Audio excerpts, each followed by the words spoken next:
नमस्कार साथियों, स्वागत है आप सभी का स्टार्ट स्मार्ट स्टडी पर। मैं हूं नरेंद्र लोधी और आप हैं मेरे साथ आज वर्ल्ड मैप क्लास नंबर 14 में, जिसके अंतर्गत हम आज चर्चा करने वाले हैं सेंट्रल एशिया में आने वाले देशों के बारे में।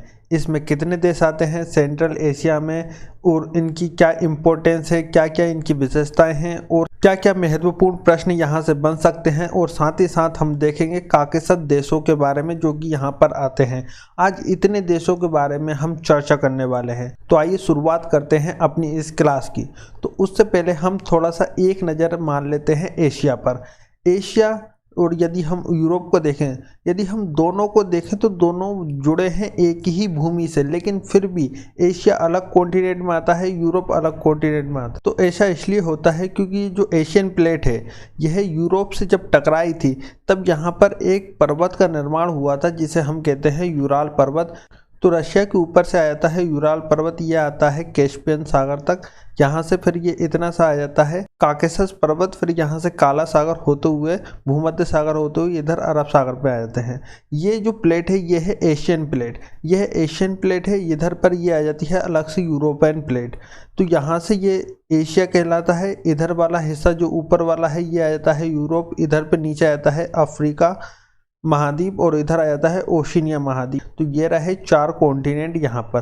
तो यहाँ पर मैं समझाने का प्रयास क्या कर रहा हूँ कि ये जो एशिया है, यदि हम एशिया के अकॉर्डिंग इसके नाम को देखें तो ऊपर वाला आ जाता है नॉर्थ एशिया, इधर वाला आ जाएगा वेस्ट एशिया, नीचे वाला आ जाएगा साउथ एशिया, इधर वाला आ जाता है ईस्ट एशिया, और ये एशिया से थोड़ा दूर है इसलिए हम इसे फार एशिया या सुदूर पूर्व एशिया भी कहते हैं। तो ये हो जाता है एशिया के अकॉर्डिंग यदि इसका नाम देखें तो ये है। लेकिन बहुत लंबे समय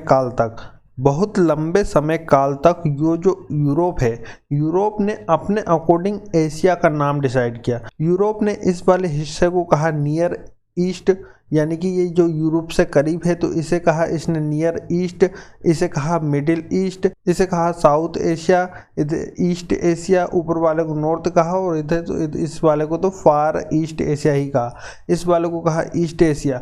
यूरोप ने बहुत लंबे समय काल तक अपने अकॉर्डिंग एशिया का नाम डिसाइड किया गया था, लेकिन एशिया के अकॉर्डिंग देखो तो इसका ये जो नामकरण है वह ये है। तो ये हो जाता है एशिया कैसे अलग होता है यूरोप से, उसका नामकरण देख लिया। अब हम उन देशों के बारे में देखते हैं। तो जैसा कि हमने कई बार देखा है कि ये जो शीत युद्ध था, जो कोल्ड वॉर था, वह शुरू हुआ था 1947 से और वह खत्म हो गया था 1991 में। लेकिन जैसे ही वह कोल्ड वॉर 1991 में ख़त्म हुआ था तब एक देश हुआ करता था जिसे कहते थे USSR, union of Soviet socialist Republic या सोवियत संघ। तो यह एक देश हुआ करता था। जैसे ही कोल्ड वॉर ख़त्म हो रहा था 1991 में, तब यह यूएसएसआर 15 देशों में विभाजित हो गया, जिसमें से एक देश रसिया भी है, जिसका जो कि सबसे बड़ा देश है। यूएसएसआर 1991 में 15 देश में टूट गया, जिसमें से रूस खुद आ जाता है जो कि सबसे बड़ा देश है। फिर इधर आ जाता है कजाकिस्तान, इधर आ जाता है किर्गिस्तान, उसके नीचे ताजिकिस्तान, उसके बाद तुर्कमेनिस्तान और उसके बाद यहाँ पर आ जाता है उज्बेकिस्तान। यहाँ पर ये 5 देश आ जाते हैं। इनको कहा जाता है सेंट्रल एशिया के देश। इन्हें कहा जाता है, इन 5 देशों को, सेंट्रल एशिया में आने वाले देश। फिर उसके बाद 3 देश यहाँ पर आ जाते हैं। एक तो आता है जॉर्जिया जो कि ये रहा यहाँ पर, उसके बाद आर्मेनिया, उसके बाद ये रहा अजरबैजान। 3 देश यहाँ पर आ जाते हैं। इन देशों को कहा जाता है काकेशस कंट्री। काकेशस देश कहा जाता है क्योंकि यहाँ पर एक पर्वत है काकेशस पर्वत, जो कि इस पर्वत पर ये 3 देश बसे हुए हैं, इसलिए इन्हें काकेशस कंट्री कहा जाता है। इसमें 3 देश आ जाते हैं। उसके बाद यहाँ पर 3 देश आ जाते हैं। एक तो आता है एस्टोनिया, एक आता है लाटविया और एक और आता है लिथुआनिया। ये 3 देश यहाँ पर आ जाते हैं। इन्हें कहा जाता है बाल्टिक स्टेट। 3 देश यहाँ पर आ जाते हैं। उसके बाद यहाँ पर आ जाता है यूक्रेन, बेलारूस और मालडोवा। 3 देश यहाँ पर आ जाते हैं। तो ये टोटल इन 15 देशों में यूएसएसआर टूट गया था, जिसमें से एक रशिया भी था और रशिया सबसे बड़ा देश था, जिसमें से सेंट्रल एशिया में ये 5 देश आ जाते हैं, काकेशस में 3 देश आ जाते हैं, बाल्टिक में 3 देश आ जाते हैं और 3 देश यहाँ पर आ जाते हैं यूक्रेन, बेलारूस और मोल्डोवा। ये 15 देश थे जो कि सोवियत संघ यूएसएसआर से टूट गए थे। तो इनको याद रखना बहुत ज़रूरी है। यहाँ पर सेंट्रल एशिया में ये 5 देश आ जाते हैं, इनका अलग एक गुच्छा बनता है। यहाँ पर काकेशस में 3 देश आ जाते हैं, इनका एक अलग गुच्छा बनता है। यहाँ पर बाल्टिक में स्टेट में 3 देश आ जाते हैं, एस्टोनिया, लातविया, लिथुआनिया। यहाँ पर इन 3 देशों का अलग एक गुच्छा बनता है। फिर यहाँ पर एक यूक्रेन, बेलारूस और मोल्डोवा आ जाता है। यहाँ पर ये वाले देश हैं, ये जो 6 देश हैं, ये आ जाते हैं यूरोप में, ये आते हैं यूरोप महाद्वीप में। और इधर के ये जो 5 और 3 8 देश हैं, ये आ जाते हैं एशिया महाद्वीप में। तो सेंट्रल एशिया में आने वाले देश जो कि यहाँ पर हैं, इनके बारे में हम इनकी विशेषताओं के बारे में जानना शुरू करते हैं। तो आइए देखते हैं। तो सबसे पहले हम इनकी राजधानियाँ देख लेते हैं, क्योंकि इन 5 देशों का अपना एक गुच्छा बनता है। तो इनकी राजधानियाँ बहुत महत्वपूर्ण हैं, क्योंकि इनकी राजधानियाँ अक्सर क्वेश्चन में पूछी जाती हैं।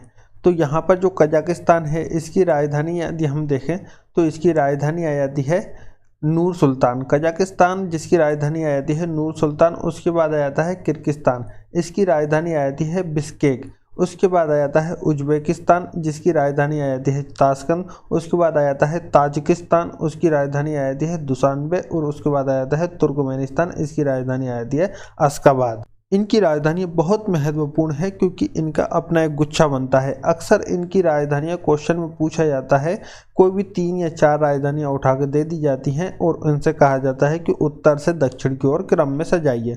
तो इनकी राजधानियाँ याद रहना बहुत ज़रूरी है।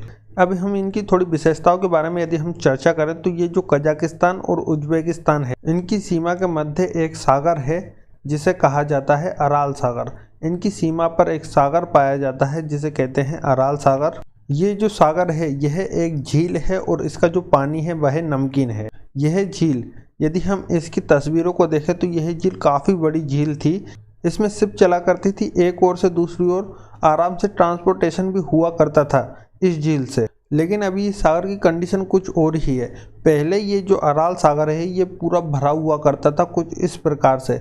लेकिन अब ये सागर ये कैसा हुआ है, ये ऐसा हो गया, ये पूरा सूख गया है। कहीं कहीं छिटपुट छिटपुट पानी सा बचा हुआ है, थोड़ा थोड़ा सा। बाकी ये पूरा सागर पूरा सूख गया है, एकदम मेरुस्थल की तरह बन गया है। पहले ये कभी इस तरीके से भरा हुआ करता था। और ये जो शिप इस सागर में चला करती थी, ये देख लो इनकी हालत कुछ ऐसी है। ये पूरा देख लो मेरुस्थल की तरह हो गया है ये पूरा अराल सागर। यदि हम इसके आंकड़ों की बात करें तो जब 1977 में देखो तो ये जो अराल सागर है ये पूरा भरा हुआ करता था। फिर 1986 में ये थोड़ा खाली होने लग गया, 1999 और ज़्यादा सूख गया, 2006 में ये और भी ज़्यादा सूख गया, 2009 और ये 2013 आते आते ये पूरा ही सूख गया। बस थोड़ा थोड़ा यहाँ वहाँ पानी बचा है, पानी के गड्ढे बचे हैं। इस तरीके से ये अराल सागर पूरा सूख गया। तो ये जो अराल सागर है, ये इतना बड़ा सागर था, ये अचानक से इसे सूख कैसे गया? तो इसके पीछे एक बहुत प्यारी सी चीज़ है जिसने इसका पानी पूरा सुखा दिया। वो क्या है? वो है ये है कपास। इस कपास ने सुखा दिया। कई लोगों का यहाँ पर मानना होगा कि ये जो अराल सागर है, इसका पानी इस रसिया ने सुखा दिया। दरअसल ऐसा नहीं है, क्योंकि ये वाला क्षेत्र दूसरे का क्षेत्र कजाकिस्तान किर्गिस्तान के मध्य में यहाँ पर एक झील है। यहाँ पर रसिया का कोई इस झील पर अधिकार तो है नहीं, क्योंकि रसिया के पास भी कोई पानी की कमी नहीं है। तो वो इस सागर को सुखाने के लिए क्यों आएगा? तो जो लोग ये मानते हैं कि रसिया ने इस अराल सागर को सुखा दिया, तो ये बहुत गलत है, क्योंकि इस अराल सागर पर रसिया पे कहीं से कहीं तक अधिकार नहीं है। वो इस झील से पानी लेकर जा ही नहीं सकता। तो इस अराल सागर का पानी सूखने का मेन कारण जो है वह है ये कपास। अब इस कपास ने कैसे सुखा दिया? तो हम पहले अराल सागर को देखते हैं कि ये जो अराल सागर है, इसके पानी का सोर्स क्या था, इसमें पानी आता कहाँ से था। इसमें पानी नदियों के द्वारा आता था। यहाँ पर एक नदी आती थी अमू दरिया और एक इधर से आती थी शेर दरिया। ये 2 नदियाँ आती थी, इस अराल सागर में मिलती थी, जिसकी वजह से इसमें पानी बना रहता था। ये नदियाँ आती कहाँ से थी? ये नदियाँ आती थी यहाँ से। यहाँ पर क्या है? यहाँ पर है पामीर की गांठ। ये पामीर की गांठ है यहाँ पर। ये पामीर की गांठ क्या होती है कि गांठ किसे कहते हैं? जिस प्रकार से कई सारे धागों को यदि हम एक गांठ से बांध दें तो ऐसा प्रतीक होता है कि ये सारे धागे उस गांठ से कनेक्टेड हैं। ठीक उसी तरह यहाँ पर ये जो पामीर का पठार है, यहाँ पर कई सारे पर्वत आके मिलते हैं। जैसे कि यहाँ पर हिंदुकुश पर्वत आ जाता है, हिमालय पर्वत आ जाता है, कुल्लुनशान आ जाता है, त्यानशान आ जाता है। इस तरीके से कई पर्वत आकर यहाँ पर इस गांठ से कनेक्टेड रहते हैं, इसलिए हम इसे पामीर की गांठ कहते हैं। ये सबसे ऊंचाई पर होने के कारण इसे दुनिया की छत भी कहते हैं। इसे रूफ ऑफ द वर्ल्ड भी कहा जाता है क्योंकि यह दुनिया के सबसे ऊंचा पठार है। ऊंचा पठार होने के कारण यहाँ पर बर्फ जमी रहती है। जब ये बर्फ पिघलती है तो उसका पानी इन नदियों के माध्यम से इस अराल सागर में आ जाया करता था, जिसके वजह से ये अराल सागर भरा रहता था। लेकिन कजाकिस्तान और किर्गिस्तान ने क्या किया, इन्होंने खेती करना चालू की। किसकी? कपास की। कपास की खेती करना है तो इसके लिए जो सबसे ज़्यादा मात्रा में जो चीज़ उपयोग में ली जाती है वो है पानी। कपास की खेती के लिए सबसे ज़्यादा मात्रा में चाहिए होता है पानी। तो इन्होंने खेती करना चालू की और इन नदियों का पानी रोककर डैम बनाकर सिंचाई में यूज़ करना चालू कर दिया, जिसके वजह से इस अराल सागर में पानी जाना बंद हो गया और ये धीरे धीरे करके सूखता चला गया और ये आज ऐसी कंडीशन हो गई, पूरा मेरुस्थल जैसा क्षेत्र हो गया है। और आज हालत ऐसी है इस कजाकिस्तान और उज्बेकिस्तान की, ना तो अब खेती रही ना अराल सागर में पानी रहा, दोनों तरफ से ही चले गए। अब ये वाला जो क्षेत्र है वह मेरुस्थल जैसा बन गया है। अब हम थोड़ा कजाकिस्तान के बारे में और थोड़ा डिटेल से देखें तो कजाकिस्तान यह दुनिया का सबसे बड़ा भूमध्य देश है, लैंडलॉक कंट्री है, और दूसरा सबसे बड़ा है मंगोलिया। इस कजाकिस्तान के पश्चिम में आपको दिख रहा होगा यहाँ पर, तो ये समुद्र जैसा यहाँ पर है तो ये लैंडलॉक कंट्री कैसे हो सकती है? दरअसल ये एक स्थलबद्ध सागर है जिसे कैस्पियन सागर कहा जाता है। ये चारों ओर से भूमि से घिरा है, इसलिए यह लैंडलॉक कंट्री है क्योंकि ये इसके पास अपनी कोई समुद्री सीमा नहीं है। और ये कोई समुद्र नहीं है, यह एक झील है। तो यह कजाकिस्तान दुनिया का सबसे बड़ा भूमध्य देश है। यहाँ पर एक मेरुस्थल पाया जाता है जिसे कहते हैं स्टेपी मेरुस्थल। यहाँ पर एक छोटा सा मेरुस्थल है जिसका नाम है स्टेपी मेरुस्थल, और यहाँ पर इसमें बेकानूर अंतरिक्ष स्टेशन है। यह बेकानूर अंतरिक्ष स्टेशन कहाँ पर है? कजाकिस्तान में है। इस बेकानूर अंतरिक्ष स्टेशन से ही सैटेलाइट को लॉन्च किया जाता है। इस बेकानूर अंतरिक्ष स्टेशन पर रूस का अधिकार है। दरअसल जब 1991 में कजाकिस्तान यूएसएसआर से अलग हुआ था तब रूस ने इसके साथ एक एग्रीमेंट किया था, एक समझौता किया था, चाहो तो तुम भली अलग हो जाओ लेकिन इस अंतरिक्ष स्टेशन, इस बेकानूर अंतरिक्ष स्टेशन पर हमारा अधिकार रहेगा। तो रूस अपने जितने भी सैटेलाइट छोड़ता है वो कहाँ से छोड़ता है? कजाकिस्तान के बेकानूर अंतरिक्ष स्टेशन से। और जो भारत है, भारत ने जो अपना पहला सैटेलाइट आर्यभट्ट बनाया था तो उसके पास सैटेलाइट को लॉन्च करने के लिए आंतरिक स्टेशन नहीं था, तो भारत ने इसको रसिया को दिया था और रसिया ने अपने बेकानूर से इस सैटेलाइट को लॉन्च कर दिया था। अब हम देखते हैं किर्गिस्तान के बारे में। किर्गिस्तान जो कि यहाँ पर है, यहाँ पर खनिजों का बहुत बड़ा भंडार है। यूरेनियम जैसी अनमोल धातुएं इस कजाकिस्तान में पाई जाती हैं और चाइना यहाँ पर इस कजाकिस्तान में आधे क्षेत्र पर अपना अधिकार बताता है, अपना आधिपत्य जमाता है।